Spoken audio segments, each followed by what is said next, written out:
যে আমাদের একটা শিক্ষা প্রতিষ্ঠান, আমরা চাই যে এই শিক্ষা প্রতিষ্ঠানে অন্তত 10 জন শিক্ষার্থী একজন ভালো তার্কিক আমরা চাই।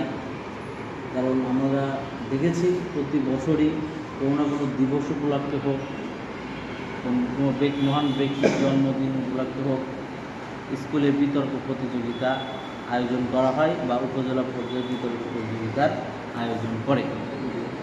এবং সারিয়াকান্দিতে যেহেতু একটাই সরকারি শিক্ষা প্রতিষ্ঠান আছে, সঙ্গত কারণেই উপজেলা প্রশাসন থেকে কোনো অনুষ্ঠানের আয়োজন করলে এখানকার শিক্ষার্থীদের আমন্ত্রণ জানানো হয়। কারণ সবাই আশা করে, যে ধারণা করে যে এই শিক্ষার্থীরা হয়তো একটু ভালো পারবে, কিন্তু আমরা খুবই লজ্জার সাথে হচ্ছে যে আমাদের আসলে সেই গৌরবটা ধরে রাখতে পারি না, আমরা সেই দিকে যাচ্ছি না, কিন্তু আমাদেরকে সেই দিকে দৃষ্টি দিতে হবে। যেহেতু আগামীকাল তোমাদের অংশগ্রহণ আছে, আমি এখানে যে শিক্ষার্থীগুলো বললাম তোমরা বাসায় একটু প্র্যাকটিস করবে, প্র্যাকটিস করে তোমরা ওখানে যায় সুন্দরভাবে বক্তব্যটা উপস্থাপন করবে। আমি বলে দিচ্ছি, সাদমান সাকিব দলীয় ক্যাপ্টেন হবে, সাদমান সাকিব দলীয় ক্যাপ্টেন হবে। তারপরে আবু সিয়াম থাকবে, অনন্য কুমার সাহা, এই তিনজন হচ্ছে আমাদের প্রধান তার্কিক হবে ওখানে।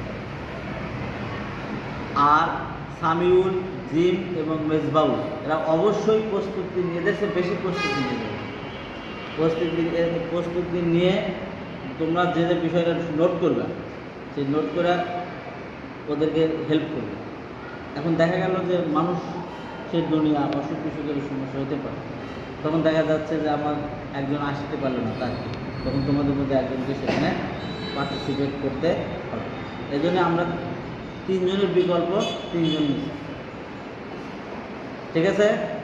এবং আমাদের আগামী যে পরীক্ষা আছে, পরীক্ষার পরে আমরা যে 6 জন আর 4 জন, এই 10 জনকে নিয়ে একটা ভালো বিতর্কের প্রত্যেক বৃহস্পতিবার করে হোক, অন্তত মাসে 2 বার যদি আমরা বিতর্ক আয়োজন করতে পারি, এখানে 3 জন আছে, আরও যদি আমরা 4 জনকে একটু প্রশিক্ষণ যারা ভালো বিতর্ক টিম গঠন করতে পারি, এবং আরও যারা কবিতার টিমও গঠন করা যায়, কবিতা বা গানের টিম, তাহলে দেখা যাচ্ছে গান, কবিতা আর বিতর্ক এই 3টে ডাকে।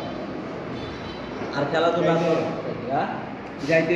আর আমি তানভীর স্যারকে বলবো অন্তত 5টা শিক্ষার্থীকে সে যেন বের করে চিত্রাঙ্কন প্রতিযোগিতা, কারণ চিত্রাঙ্কনও থাকে এইগুলো নিয়ে। কারণ একটা বিদ্যালয়ে যদি বলা হয় যে 5 জন বিতর্কিক নাই,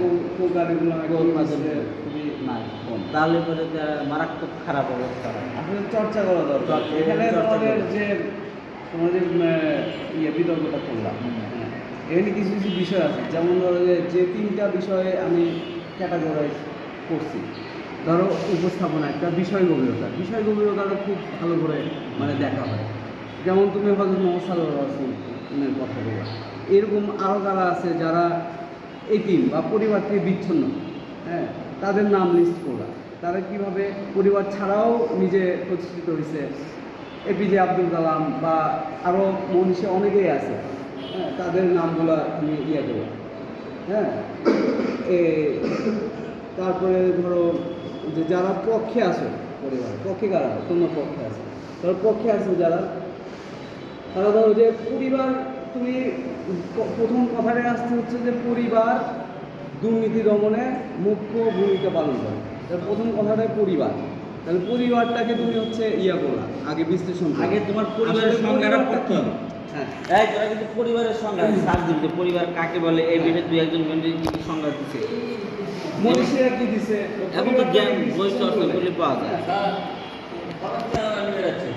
ফর্ম আমার কাছে আছে, ও নাম দেওয়া যাবে, নিতে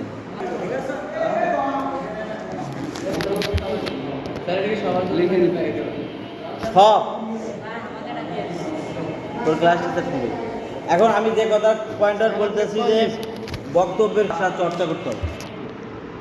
দ্বিতীয় হচ্ছে বিভিন্ন তার্কিকের বক্তব্য শুনতে হবে। 3 নম্বর হচ্ছে নিয়মিত পত্রিকা পড়তে হবে, তথ্য সংগ্রহ, আর হচ্ছে তোমার বিভিন্ন ধরনের কলামিস্টের কলাম পড়া লাগে। তাহলে এইগুলো